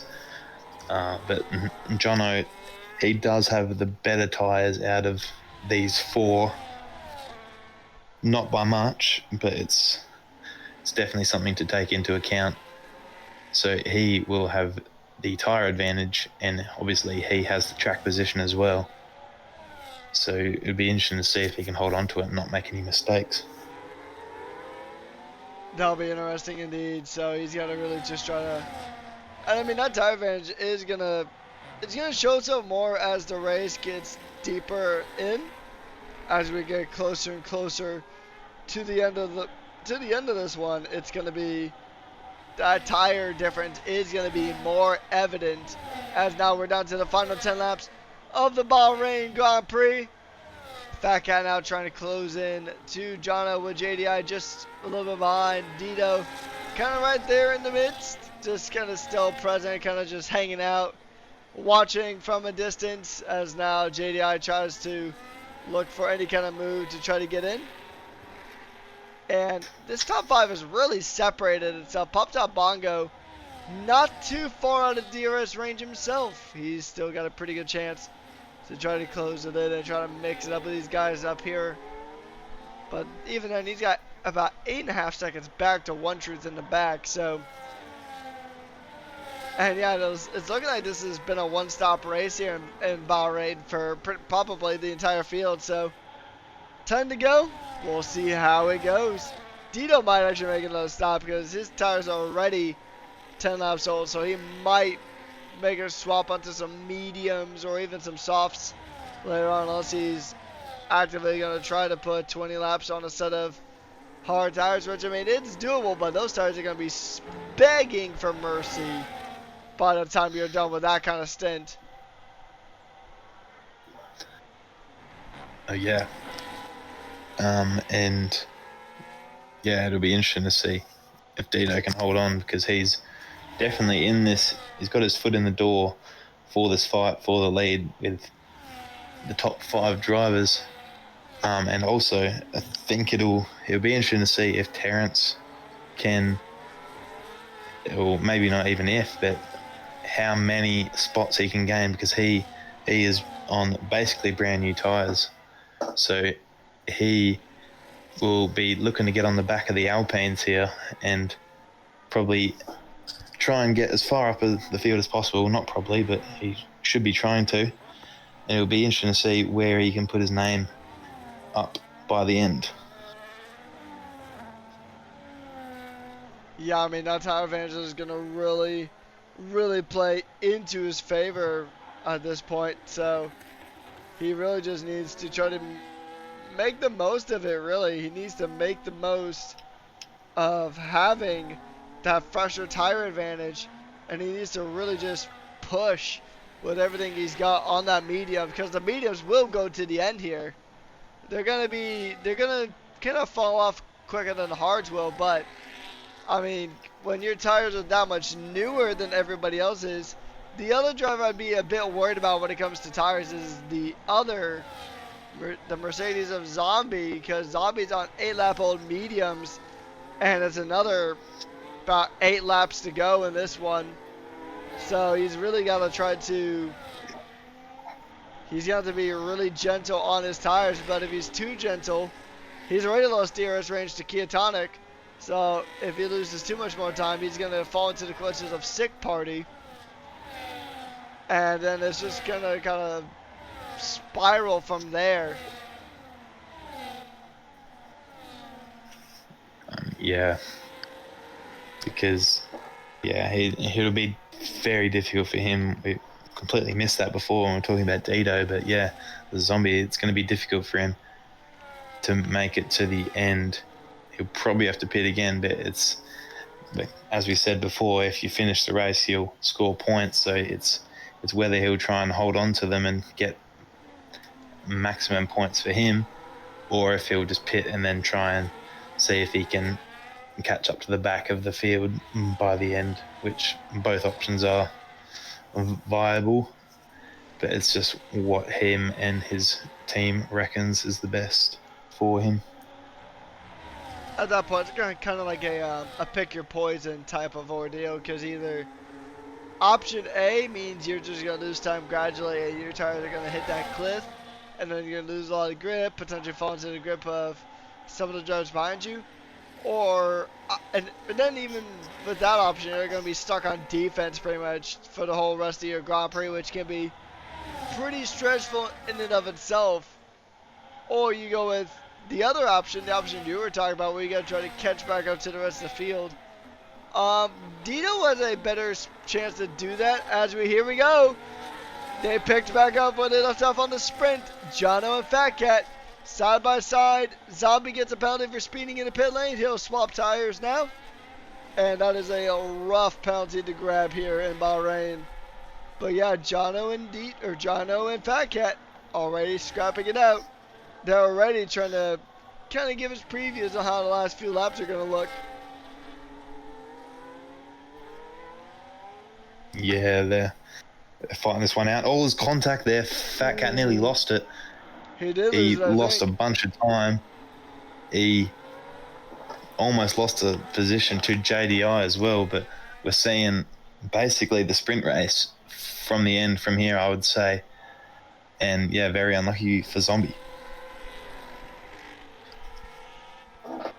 Yeah, that's an unfortunate one, but I mean, when you're racing that hard, you're gonna come to blows, and that's pretty much exactly what happened to Jonno and Fatcat. I mean, this happened in the sprint too, although granted, nobody got spun out, nobody really lost time, but now Fatcat's in the position now where he's gonna kind of keep one eye forward and another eye in his mirror, because he's gonna have to almost kind of look like a chameleon with him having to focus so much on what's behind him and what's in front of him, because JDI, if he senses an opportunity, he is going to pounce. And just like Fatcat's actually going to pounce here, going to go and sink his claws into the lead of the Grand Prix. And side by side between himself and Jonno once again. And they make contact, a good amount of wheel bump between the two. And Fatcat retakes the lead of the Bahrain Grand Prix. Excellent battling here from these guys here tonight. You absolutely love to see it. Jonno now trying to fight, but also this has brought JDI into this mix as well. So really, it is kind of a five-way battle for the win of the race here. You got Fatcat, you got Jonno, JDI, Dido, and Pop Top, all within realistically a pretty good shot of winning this one. As now Jonno and Fatcat scrapping it out. One makes a move, the other goes to defend. And the cycle continues. It is going to be tricky for them to kind of keep that close just because of all the dirty air, but I mean, well, as long as you stay in the DRS, you're still got a chance of winning this one. Yeah, absolutely. All those five in with a shot, but because they're so close to each other, if any mistake can drop you all the way from wherever you are in this battle all the way down to the bottom of this battle, which if it was Fatcat or Jonno, they would lose a whole bunch of points. But people like JDI, he will be hoping to bounce on any opportunity where Jonno and Fatcat come together like we saw a few laps ago. JDI will be making sure that he pounces on any opportunity that he gets. As he should, really, because I mean, Kick Sauber right now when it comes to the overalls. They're not what they want to be. I mean, granted, no team is where they want to be aside from Aston Martin because Aston's currently leading. But I mean, kick Sauber right now, they had a pretty rough go at it last time. They started off strong and then kind of fell down the order. They're pretty much right now kind of smack dab in the middle, currently in P6 with 73 points, 1 point behind Alpine. So they'll at least jump them after this one. But yeah, Sauber's in an interesting spot as it is 5 laps to go in the Bahrain Grand Prix, soon to be 4. And things are just going to get heated up here. As JDI is also trying to fight for a driver's championship as well, so currently about 10 points behind. So any points he can get here, especially ahead of Jonno, is going to be awesome for his chances. Yeah, absolutely. And because it's looking like it's just been Jonno and Fatcat this weekend, and if JDI can capitalise on any mistakes, then he can get his name in this one. But here goes Jonno to the outside. He's got the outside line on Fatcat. Fatcat's got the inside line though. They're side by side. Oh, contact. Contact and a bit of a spin there. That's going to get looked at by the stewards. And JDI pouncing on the opportunity. Popped up, also potentially trying to pop his way into P4. Just jumping to an opportunity there of Dito there. Popping on top of Dito now into P4 for the Bongo Man as he's now chasing a potential podium. But JDI did not have the DRS and he's going to lose that position back to Fatcat. But that is absolutely music to Jonno's ears now. His opponent doesn't have DRS, and now he can just try to fire off into the Bahrain night. Yeah, he'll just be hoping that he didn't do anything wrong in that incident there, because probably that'll be a report for Fatcat. Didn't quite see every angle that we might be able to get in certain situations, but they came together, and just as we were talking about JDI and jumping on it, he jumped on it. But now Pop Top is jumping on his opportunity, and now he's up in the podium spot. Yeah, so he's got that move pretty much done and dusted, but now JDI is going to try to shake for any kind of move here to try to get back past Pop Top. Pop Top's currently P2 in the championship. He got a podium last time out. He got second on his debut. So the rookie driver is going to try to make anything happen here in that Mercedes. And he's trying to lose as few points as possible to Jonno. So he wants to try to get past the Haas. The Haas hasn't even raced yet. It's his first race of the season. So Jonno now trying to run away with this one, but he just has been unable to, really. Even though he's on the fresher tires, he just hasn't been able to escape Fatcat. As Sick Party gets a time penalty for track limit violations. So what we're going to do is I will let you take the penultimate lap, and I'll close this out. So over to you for lap 28 out of 29. All right. We saw Jonno. He had a bit of a gap after the collision there, and he kept the gap for the rest of that lap. But Fatcat has closed back in, and Pop Top Bongo was P5 a few laps ago. I think Fatcat ran into the back of Jonno there, but nothing too major. Not many opportunities for Fatcat now as we near the end of this race. He had a bit of a look but thought better of it, as they are still in the same order.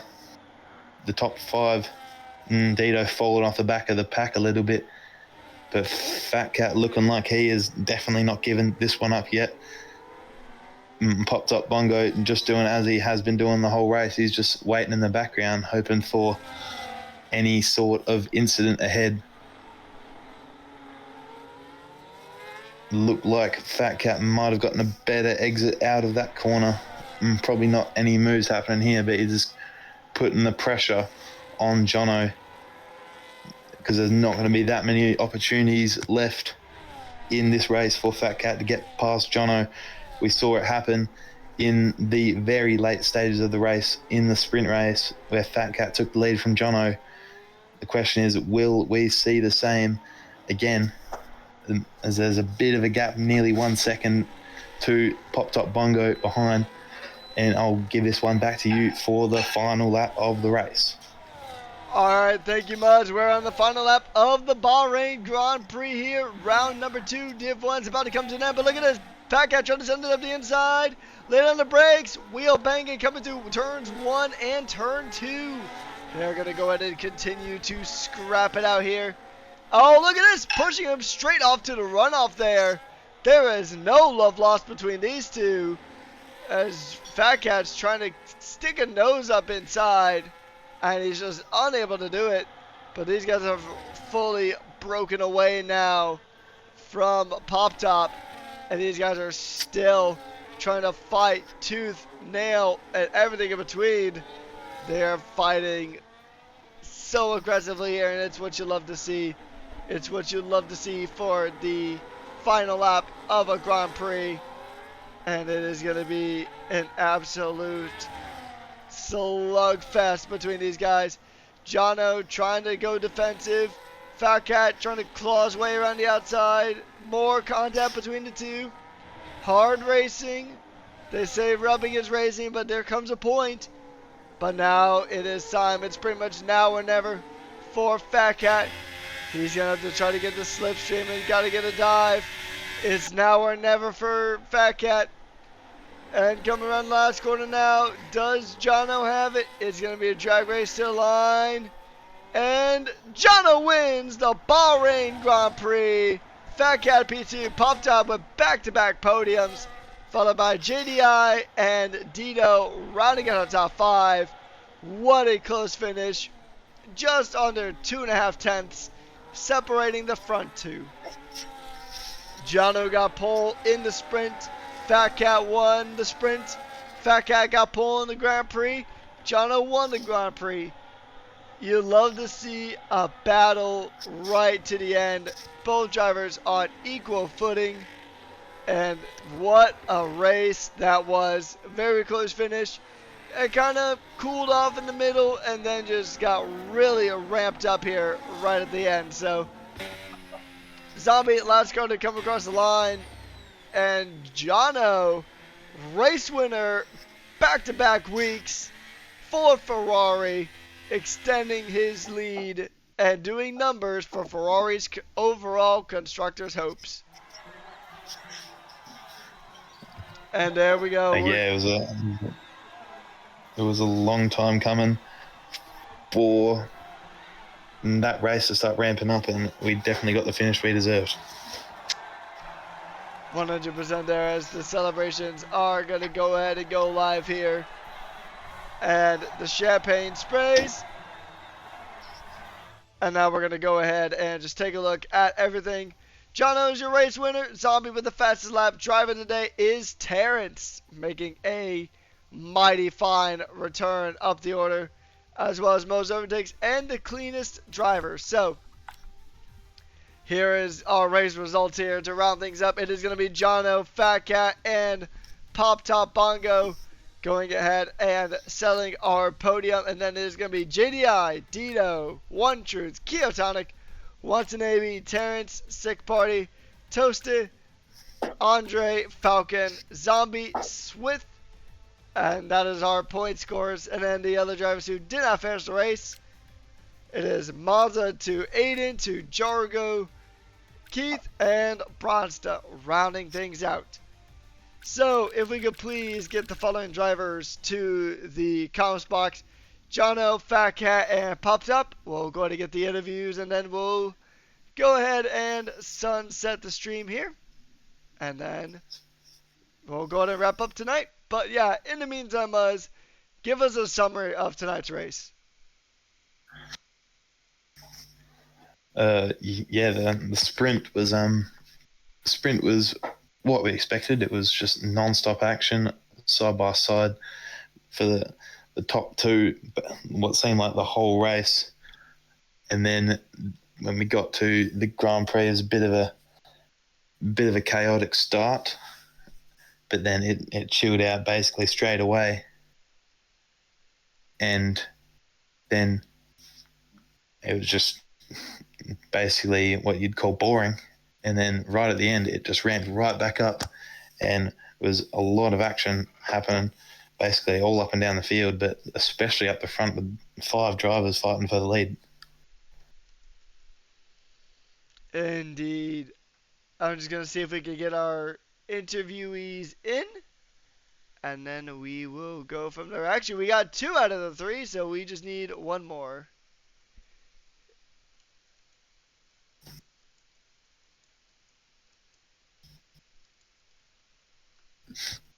All right. So we're going to go ahead and get things started here. We're going to go ahead and start with Fatcat and Muzz. I'll let you kick things off for the interview with our sprint winner and feature race runner-up of Fatcat. Over to you.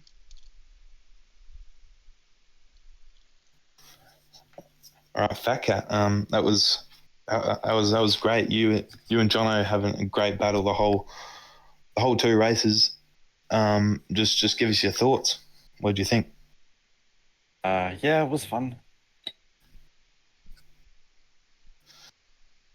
Right, nice and Bro's simple. not Kimi Räikkönen. I'm just saying, bro. Like he thinks he is. He's not. Yes, I am. Interesting. So Fatcat. Did you find it hard to stay with Jonno for the feature race? It was a bit on and off. We had to save most, so yeah.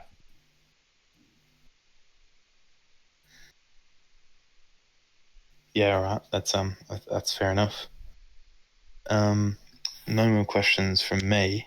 Rekus, have you got any? All right, so Fatcat, I'm just going to ask you 2 questions, and then we'll let you go ahead and enjoy your night. It is Japan next up at the famous and very narrow Suzuka circuit. How confident are you for next week? Mediocre, I'd say. All right, last question before we go ahead and let you go. Is there anyone you'd like to give a special thanks or a shout out to here tonight? I'd like to give a shout out to Mr. Panda and Big Man Jonno, and the whole Haas team. They're all working very hard. All right, well, congratulations on the podium, and we'll see you next week in Japan. Thank you. Bye. All right, now we're going to go ahead and jump over to Bailey, also known as Pop Top. So, back-to-back podiums in your first season with Rush. How does it feel? This one was surprising again.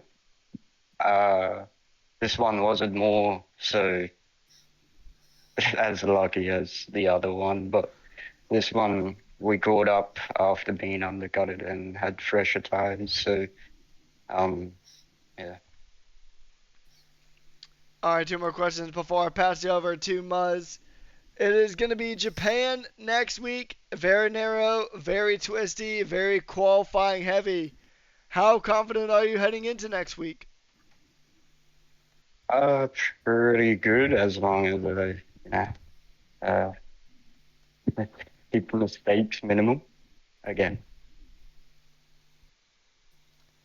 All right, last question before I pass you over. Is there anyone that you'd like to give a special thanks or a shout out to here tonight? The guys helping me with the Mercedes team, Mishka and Wolf. All right, well, once again, congratulations on your second podium in a row. And I'll pass you over to Muzz if he's got any other questions or comments. Bailey, I've just got one question for you. It looked like you were just kind of biding your time there, just staying behind, waiting for any coming together of the drivers in front. Was that your goal going in? Uh, and again, battery management hit me harder. Just like Monza, where I didn't have any battery at the end, but I'll figure something out for next time, and if I would not like to bide my time, I would rather get ahead, and yeah. Yeah, that's fair enough. Well, good race. Rekas, back to you. All right. Well, once again, congratulations and have a good night. We'll see you in Japan. All right. Last but most certainly not least, we do have our current championship leader and reigning champion of Div1, Jonno. Jonno, how you feeling tonight after that? It was a hard-fought race in both the sprint and the feature. So, how you feeling overall? Yeah, pretty good. Can't complain about how it went, really. So it was nice battles with Fatcat. So yeah, no, overall pretty happy. You know, P2 in the sprint and then P1 in the main race. So decent points overall. So yeah, I'm pretty happy. Yeah, you guys were really finding a tooth and nail out there. So, yeah, no, it was pretty tough. I mean, you were giving your TP heart attacks, especially during the end of that feature race during the final scrap you had with Fat Cat. Um, how confident are you feeling going to Suzuka next week? I'm not the best qualifier at Suzuka, so it's going to be a bit tough. I might have to just do a little bit more practice than what I usually do, which is like 10 minutes. So probably got to do about an hour of practice maybe this time, just to make sure I'm not washed. But yeah, Suzuka race it's quite boring because not many overtakes can even happen. So Yeah, we'll just have to see how it goes. Yeah. yeah, it's Suzuka. I mean, it's kind of like a Monaco in a sense, just because it's such a qualifying heavy track. There's really like three-ish maybe good spots to try to get overtakes on, so it'll be quite a difficult one. But last question before I pass you over to Muzz, is there anybody you'd like to give a special thanks or shout out to you tonight? Thanks to Fat Cat for making it a bit more fun. So it was very good. All right, that's all for me. I'll pass you over to Muzz if he's got any other questions. Thank you. All right, Jonno, that was a great weekend overall. Obviously, just coming up short in the sprint, but the way you were able to just maintain consistency over the whole weekend, it just really surprised me. Was that your goal, just to keep putting in the same lap times and just keep the consistency? Yeah, of course. It was mainly about tire saving as well, because to make the one stop work, you need to tire save quite a bit. So, and the one stop is faster overall than a two stop. So you just had to kind of bear with the wear, which it's funny when I say out loud because it rhymes. But yeah, you kind of just got to do your best really, and then stay with the pack and maintain your pace. But as long as you do that, you should be in for a good result, which I'm proud of. Yeah, absolutely. You did pretty good on the tyre saving there. You had the advantage, the tyre delta advantage over the other drivers. But you said before you're enjoying your battle with Fat Cat. Mm-hmm. Is there a specific way that you have to drive against him to make sure that you can stay ahead? Like, has he got a certain weakness that you can attack? Yeah, his certain weakness is definitely tire wear because I save my tires a lot better than he can. So it's mainly just about keeping with him and then also saving tires at the same time. So even when he is tire saving, I save a bit more anyway. So I think that's the thing that I take advantage of, and I think clearly it works. Yeah. Yeah, absolutely. Yeah, great race. I don't have any more questions. Yeah, yeah, again, great race. I'll give you back to Wreckers. Thank you. All right, Jonno. Well, once again, congratulations on your sprint podium and your feature race win. Congratulations on extending your championship lead, and we'll see you in Japan. Thank you, guys. Have a good night. See ya. Alright guys, that's going to go ahead and wrap things up here for us at Rush Racing League Div 1. We're kicking off the week in style with a sprint weekend in Bahrain. And it was a very action-packed race, especially right there towards the end. It mellowed out there in the middle, but right there towards the end, we had some absolutely cinematic battles. So that's going to wrap things up here for myself and Muzz. Thank you guys so much for tuning on in. A special thank you to Sim Racing Center, Sim Labs, Pagnan, Simulation Experts, and AI369, our absolutely fantastic sponsors. Thank you guys so much. And on behalf of Muzz, my name has been Patrick Coleman, aka Ruckus, and I've been your host and commentator for tonight's action. And we'll see you guys next time in Div 2. Have a good night.